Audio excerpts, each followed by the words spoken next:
Hey, thanks everyone for joining me. I'm Caron Whitaker. I'm the Deputy Executive Director with the League of American Bicyclists. And this is a webinar on Lobbying 101 to prepare you for lobbying during the National Bike Summit coming up March 27th to 30th. Thanks for being here. So this year's summit, our theme is choosing our future.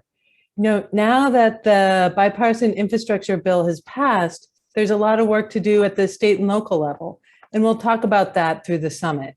The bill creates a lot of opportunity, but it doesn't choose our future for us. How we implement that bill will make the difference. But there's still some work to do at the federal level as well. There were a couple of programs that would be really important for biking and walking that were created but not funded. So that's what we'll be asking for. And next Wednesday, I'll do another webinar on the specific asks. Let's see. So this year, we'll have meetings that are both in person and virtual. The goal was to have the Senate meetings in person for the people who come to Washington, and then the House meetings virtually. However, it's not clear that all the Senate meetings will be in person. That will depend on each office. And of course, if our whole delegation is virtual, then those Senate meetings will be virtual as well, the whole state delegation.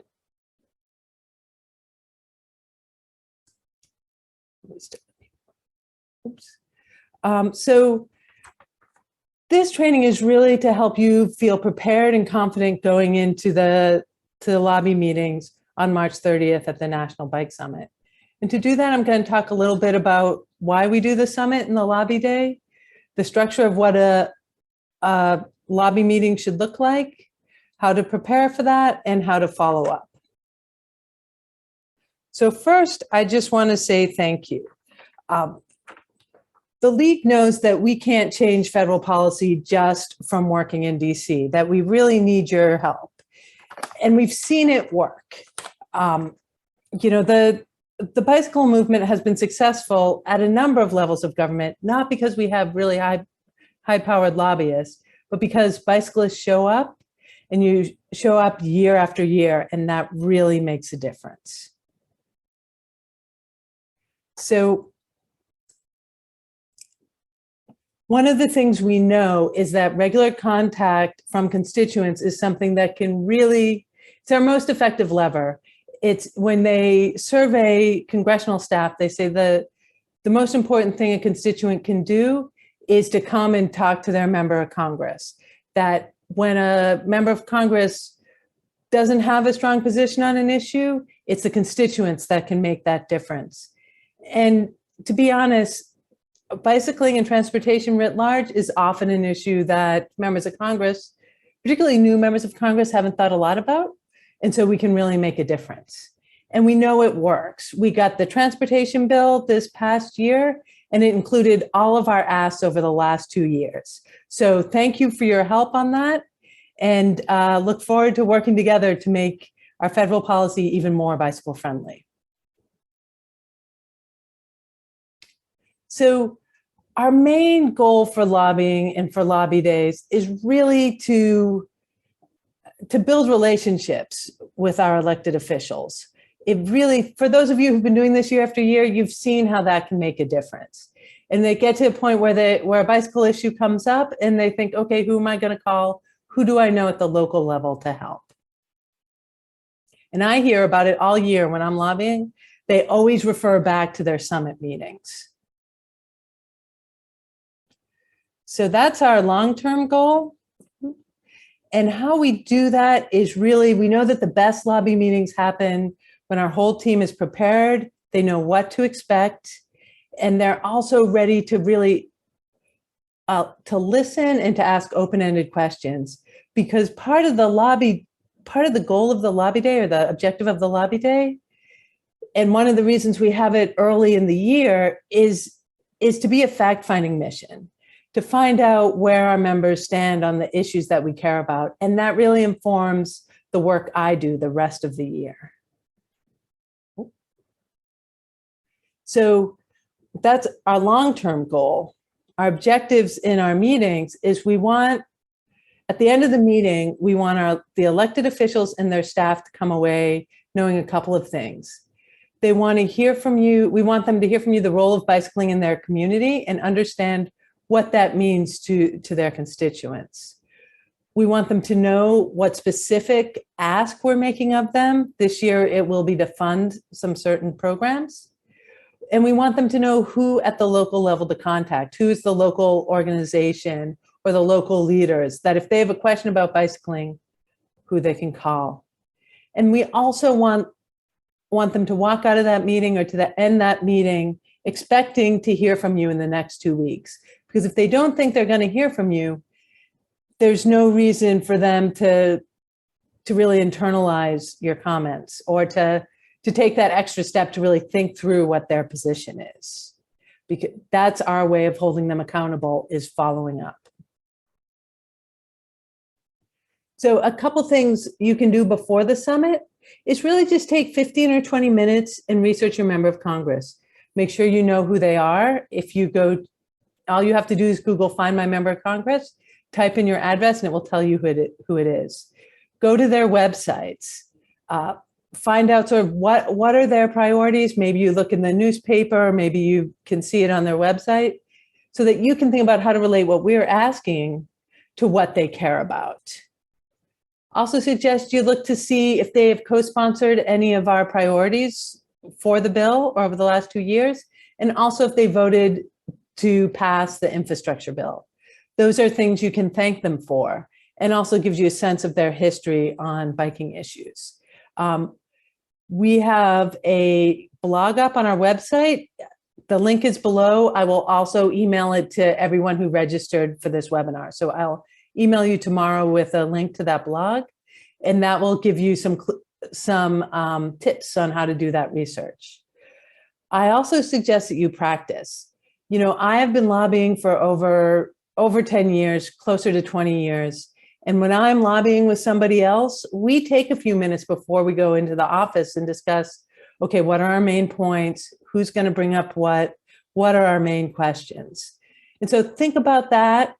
We'll give you time to think about that with your group of summit attendees from your state, but also think about that ahead of time and think about how you can succinctly say what bicycling means to you, why you value it, and if you can relate that to something that they care about, and see if you can do it in just a couple of sentences.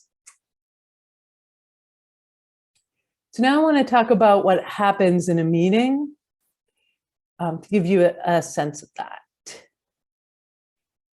So I'm going to talk about both online and in-person meetings.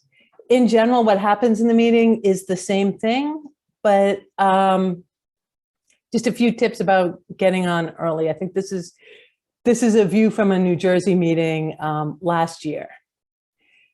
So generally, you want to get on early. You want to make sure everybody's there. You've talked about who's going to do what. You want to make sure you have time to say hello, introduce everyone who's on the call. By appreciation, you want to say thank you to that member of Congress for something they've done, preferably in the transportation sector, but sometimes it can be something else. You want to introduce bicycling in the district or the state, a story about why it's valuable. This is where you want to connect it to the things they care about. And then you want to introduce our ask, the transportation program that we want them to support, and try to relate that to the district, have a little discussion, and you want that discussion to be 50-50. 50% are summit delegates and 50% the member of Congress and their staff. Because again, we really want to understand what they're thinking about, what concerns them, and if they support it, what about it makes it of interest to them. And then you're going to do a wrap up and repeat what you just said, ask them when you should get back to them if they have any outstanding questions or you have outstanding questions for them. And then when they leave, if you're online, you all can stay online and for a few minutes, just go over what happened. Again, there will be a prep meeting before the summit that your state coordinator will plan. Your state coordinator is the leader for your state on the lobbying. And then we'll have time during the summit for your whole state group to get together. So you'll have a couple of times to talk through your meetings. I know we've all been using Zoom a lot over the last 2 years, but it never hurts to make sure you know how to do all these things. Use your webcam, make sure you know how to mute and unmute. When you type in your name on Zoom, consider putting, like I should have put Caron Whitaker, Washington, DC. And that way your senator, your representative knows exactly where you're from and that you're a constituent. Or if you have people from a number of different advocacy groups, you might want to type in all the different advocacy groups. So Texas meeting, you might have someone from Bike Texas and you might have someone from Bike Austin. You know, obvious and basic things, silence your phone, make sure you have enough battery powder. I also suggested to the state coordinators that they create a group chat or a group text message so that you can communicate with each other. Especially if for some reason you think you're going to be late, make sure your state coordinator or meeting leader knows that. If it's a big group in that meeting and you're going to be more than 5 or 10 minutes late, maybe you should just skip it. If you are the only constituent, so maybe someone is coming with you, but you're the only one from that district, then you definitely want to come even if you're going to be late. We don't want to stand up any senators or members of Congress. So for those who've come to the summit before and have done in-person meetings, it's very different these days up on the Hill. There's issues about COVID, but there's also issues about security. So in the past, you've been able to go through security once and then hang out in the office buildings. You've been able to walk from office building to office building in the tunnels underneath, go to the cafeteria, you know, just be in the buildings the whole day. It's not like that now. In order to get into the meeting, you have to be escorted. And so your whole group has to get together a good 15 minutes early outside the building. And then you have to go through security and then call the escort. And then you have to wait for your escort to come get you. And then they walk you up to your meeting.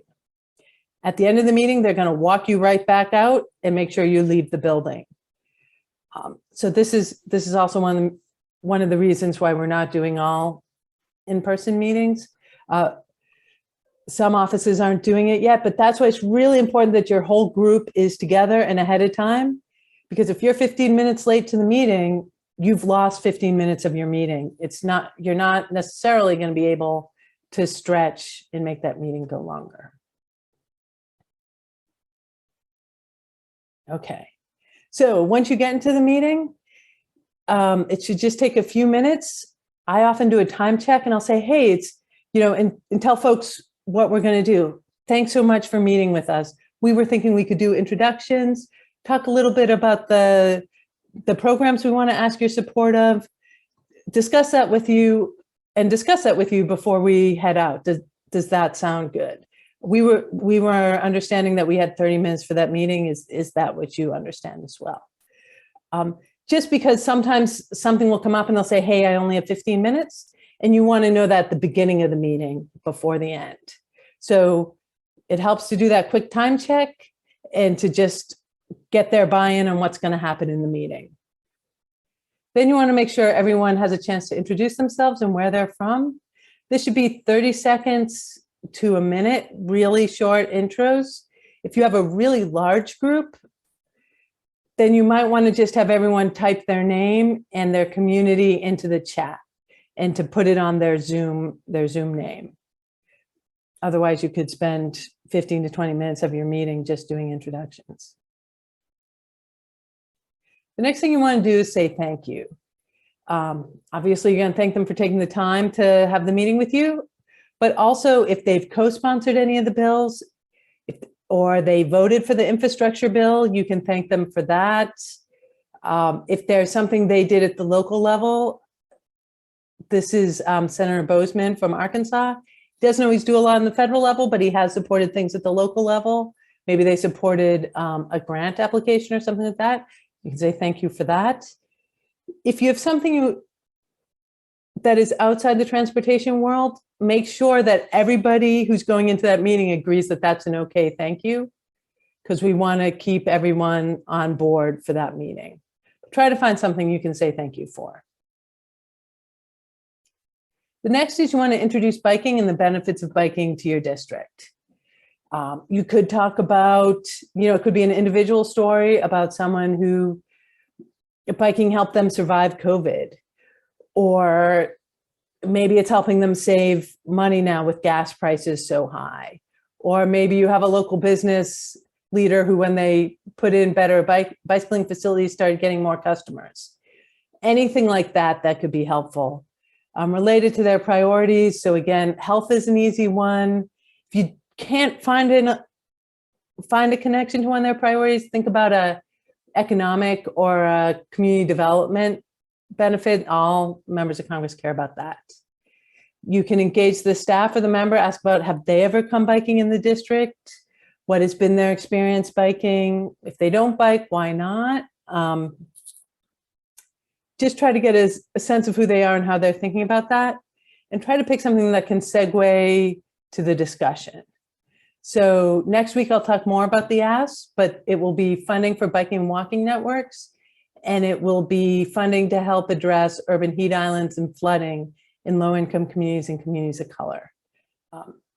So that, if they care about equity, that would be something you can talk about. If they care about climate, you could talk about urban heat islands. If they care about safety, building those networks, something like that will make sense. When you get into the discussion portion, you want to introduce what we're asking for, and then ask them what they think about it, and try to ask open-ended questions. Try to get them, to think about, if they say, well, I'm not really sure that matters to the district, you could say, ask something about, well, do you think there are areas in our district, or what areas do you think, oh, sorry, I'm confusing myself. You might want to ask something about safety in the district. You might want to ask, I'm from this area, and I feel like a biking and walking network could help with congestion. What others, do you see congestion as an issue for our district? Do you have other ways of addressing that? Something to just get their point of, see if you can pull out their point of view. The goal is to understand their position. It's very possible in that discussion, they're going to ask you a question that you don't have an answer for. That's okay. Tell them, I don't know that right now, but can I get back to you on that? Write down the question. And then if you don't know how to find the answer, let me know. I can help you find the answer, so you have something to go back to them with. And then you want to make the ask, will you support funding for this program? And again, we'll have a webinar next week on that. You want to try to have the conversation build to it as much as you can. If not, you want to just make sure to make that ask. And you need to be prepared that if it's a staffer, they're going to say, well, I need to talk to my boss. If it's a member of Congress, they're likely to say, well, I need to learn more about that. And that's fine, because then after you've made the ask, well, I'm skipping ahead, but after you've made the ask, you can then say, okay, when can I follow up with you on that? One thing we want to make sure in all these meetings is that we really show respect for everyone in the meeting, for you, for your fellow summit attendees, for the staffer and the member of Congress. And part of that is really making sure to listen and to hear what folks are saying. Another part is to make sure that you stay to the ask that we've agreed to, or make sure that you don't surprise any of your other attendees with something that hasn't been talked about in the state meeting or that everyone hasn't agreed to. It's really important to stick to the ask and make sure everyone is prepared for that. So a couple of scenarios you might run into. Lots of times you'll meet with, when you meet with the elected official, there'll always be a staffer there. Lots of times the elected official won't have the full half hour to spend with you. So maybe they come in to say hello and take pictures. Maybe they're there for the first 5 or 10 minutes. They do a little small talk. You know, that's okay, because the staffer is the one who really knows the issue a little bit better, and they'll take it to the member of Congress. Take that time to do some of that relationship building with the member of Congress, but make sure there's enough time for you to get to that ask during the meeting. One of the things that I've seen happen is people go in and they're meeting with a staffer who happens to love biking, and you spend the whole time telling biking stories and everyone is happy, and you leave the meeting. And then when you go to do the lobby report, you're like, oh, well, we forgot to ask about that. It's really important to try to get that ask in. And one of the things that we've talked to the state coordinators about is to make sure that they can gently sort of move the conversation along. So if I'm in a meeting and I'm, in a meeting with someone, with a member of Congress from Iowa, and I'm talking about doing RAGBRAI, it's possible that the state coordinator might say something like, hey, Caron, thanks for that story. It's really great that you had such a great time, but we really need to move on to this ask. So just be prepared. If that happens, that's because that meeting leader or that coordinator is also the timekeeper, and they're trying to make sure we get to that ask. Sometimes there'll be an uncomfortable silence. You'll ask a question and it will take them a little while. That's okay. That's actually great. That means you're making them think. So give them that 20 or 30 seconds to think through what their answer is. Don't jump right in, because that's when you're really gonna,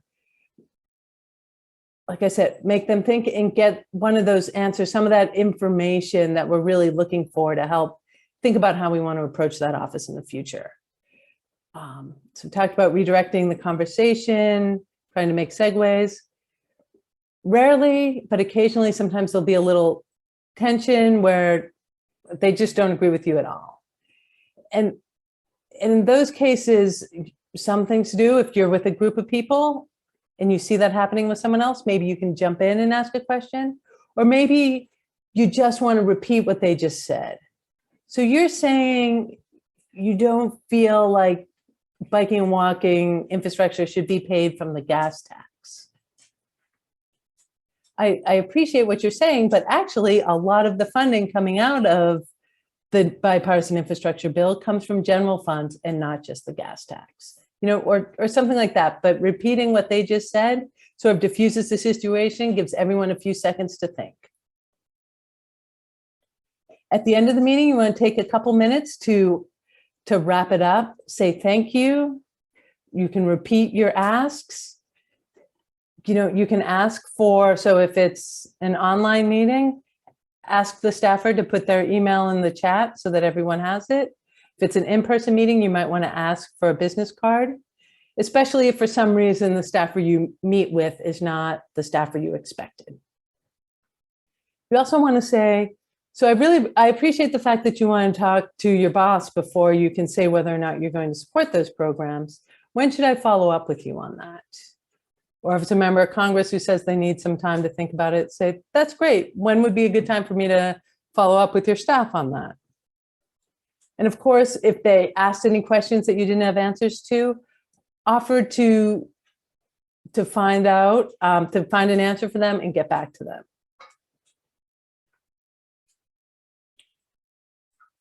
So, and then post-meeting, if it's a virtual meeting and you're online, after the staff and or member of Congress have left the call, stay on the call to debrief. You can take a few minutes, make sure, go over what their answers were, what questions did they have that you weren't able to answer, make sure you know who's going to follow up, and send a thank you note to the staffer in the office, and who's going to fill out the league lobby report.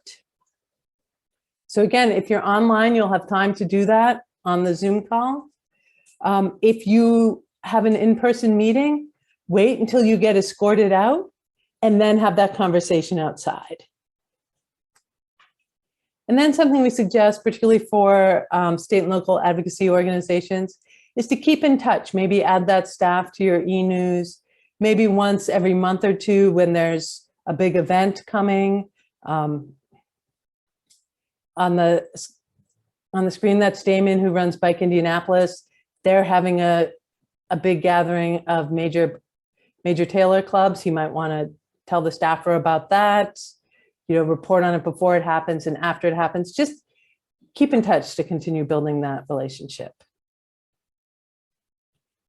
So again, especially for virtual meetings, it's really helpful to think through and plan that meeting, because you don't have the ability to do body language and eye contact when you're in a big meeting. And so I suggest really assigning the roles. This scheme breaks it up into a lot of roles. It's, likely you'll only have 2 or 3 people, and so everybody might have a couple of roles. But whoever the meeting leader is should be moderating the meeting and be the timekeeper. So again, they may try to gently move you on to the next stage of the meeting. You want someone to say thank you, someone to introduce bicycling and why it's important, and then someone to introduce each of the asks. And then finally, someone to then end the meetings and say, thank you so much for your time. We really hope you'll support these 2 programs, Healthy Streets and the Active Transportation Investment Program. When would be a good time for us to follow up? That's the concluder. And then if you have people in your group, especially if you have a big group, maybe it's their first time, they just want to have a minor role on screen, then maybe you can have someone be the note taker or someone do a little extra research. So we've talked about the research already, but we will send you a lobby report, and that the note taker can fill that out either during the meeting or afterwards. Talk about who was present, what were the comments from the legislator and any questions they had, the percentage of time talking. So was it 50-50? Was it 80-20 between your delegates, the summit attendees versus the staff and member? Did they make any statements of support for the program? And then what do you need to do to follow up? What questions did they have that you couldn't answer? Or what information did they ask for? So that's how the meeting runs and how those roles can go. You do have a couple of responsibilities, nothing too tough. One is to do the research. The second is you're watching this webinar. I appreciate that. We'll have the Asks webinar next week, and we'll have the handouts for that as well. So we ask you to watch that. There'll be 2 prep meetings with your state delegation, one before the summit, one at the summit. Ask you to read the handouts and feel pretty comfortable with those. Troubleshoot any technology, arrive early, use your webcam if you're online, and dress appropriately. So by dress appropriately, I would say that if it's a virtual meeting, business casual is okay. If you're going to an in-person meeting, then business is appropriate. And then, of course, participate in the meeting. And then finally, afterwards, we hope that you'll stay engaged. Remember, we're trying to build a long-term relationship. So some ways you can do that is support your state and local organization. Look for those action alerts. Tell your friends about it. The other thing is tweet about your experience during or after. Well, after, probably not during. Write an article about it for any group that you're a part of or for your local newspaper. Let them know that you came, what you were asking about, and that if your member of Congress gave you an answer on whether they're supportive, put that in there. You could end it with saying, we can't wait to hear whether our senator is going to support this program. And if you do that, particularly if you get an article published, make sure to send it to the staffer who is there. They'll pay attention. Pay attention to that. Okay, a couple of tips on my side. Make sure to ask questions. Have a couple of questions ready. Even if you don't use them, just some open-ended questions. Have you been biking in the district? What was your experience? So we've explained this program. Do you have any questions? Is there anyone else in our community that could help you make up your mind on this program? Is there any other information that I could get you that would help you make up that would help you make a decision on supporting this program? If you get flustered, you don't know an answer, you're not sure you were listening, anything like that, you can repeat their last line, or you can just say, look, I'm not sure I understood your last comment. Could you please expand on that? Or again, I don't have an answer for that. Can I get back to you on that in the next week or so? And then also just be flexible, be conscious of time, listen for the segues, be prepared if you get into the meeting and they say, oh, well, we only have 15 minutes. Just be prepared for all those things. And then finally, for those who were part of the summit last year, you may remember Cecily, who was my intern last year, who helped with all this. She started not ever having lobbied. I think she listened into maybe 1 or 2 meetings with me ahead of the summit, but she, helped make these webinars. She asked a lot of questions and she had a great time. I think she did 8 or 9 meetings at the summit. She did her 3 for her home district and then joined in other people on their district. And she did so well that Bike Texas then asked her to help lead a team lobbying at the Texas State Bike Summit. So it's really fun. I know I just gave you a lot of information, but it's really a conversation you're having, trying to understand where they are, where the staffer is on an issue, and maybe try to convince them to support us and or even just nudge them further along the line. I also just want to take a second to introduce Riley Titlebaum. They are our new advocacy and outreach assistant. So they're helping to set meetings for states that don't have coordinators and helping with the coordinators. And they'll also be a contact for the lobby day meetings. They'll be putting all of the meetings into your Whova schedule. So you'll see your lobby meetings in that Whova app for that. And if you have any questions, you can reach out to them at riley@bikeleague.org. And you can also reach out to me. My email is Caron@bikeleague.org. There's my phone number. And I'm going to stop sharing my screen. I can take some questions now, but you should feel free to reach out to me as we get closer to the summit.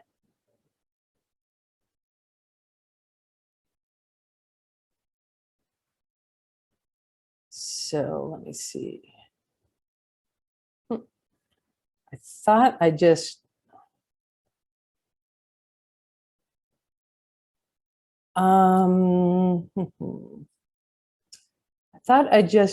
stopped sharing my screen. Let me see if I can. There we go. Okay. So I don't see any questions in the chat. So if folks just want to raise their hand or write a question in the chat, either way, I can answer any questions.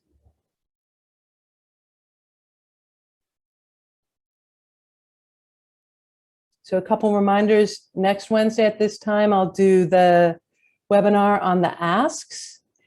And then on Friday next week, on the 18th, we're going to do a webinar at 3 p.m. Eastern in the afternoon about how to get earmarks into the budget process. All right. So I have a quick question. So I love your PowerPoint and the handouts are really concise and useful. Will those be available somewhere in our materials? Yes, I will email them out to everyone who registered for this webinar, and then we'll also have them on the Whova app. So make sure to download that. Wonderful, thank you. Sure. I got a question on when will we know what time our meetings are on lobby day? So we're setting those up now. We generally won't know for sure until right before the summit. So you'll find out hopefully a little bit before the summit, but either that or the Sunday, Monday of the summit.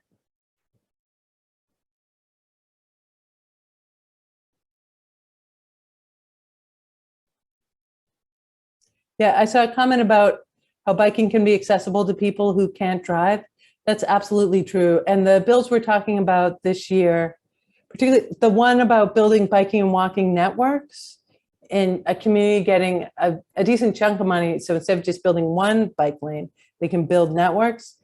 Senator Duckworth spoke in favor of that when it was in the committee. And she's a veteran who lost both of her legs. I don't remember if it was Iraq or Afghanistan, but she's a big cyclist. It was part of her recovery. And so having accessible networks is important to her, both for cycling and just generally for transportation. All right. With that, I'll say good night. Thanks for joining, and I will hopefully see you next week.